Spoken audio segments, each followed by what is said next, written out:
भाई लोग नमस्कार, कैसे हैं आप लोग। बता दूं कि एक और खेसारी लाल यादव जी का बवाल सॉन्ग आ रहा है। बवाल की ये सॉन्ग होने वाला है जी। सो आप लोग इस सॉन्ग को ढेर सारा प्यारा आशीर्वाद ज़रूर दीजिएगा। बता दूं इस सॉन्ग का टाइटल है एक्स, और इस गाने को लिखे हुए हैं पवन पांडे जी।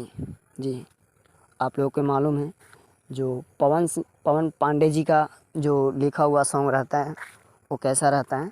हाई लेवल का ये वीडियो है जी। बता दूं कि इस गाने को पवन पांडे जी लिखे हुए हैं, आर्या शर्मा जी का म्यूजिक है।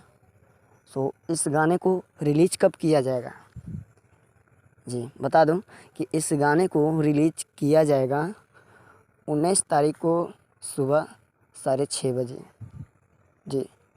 सुबह 6:30 बजे SRK म्यूजिक पर आ रहा है 6:30 पर। आप लोग तैयार रहिएगा 19 तारीख को सुबह 6:30 बजे SRK म्यूजिक पर।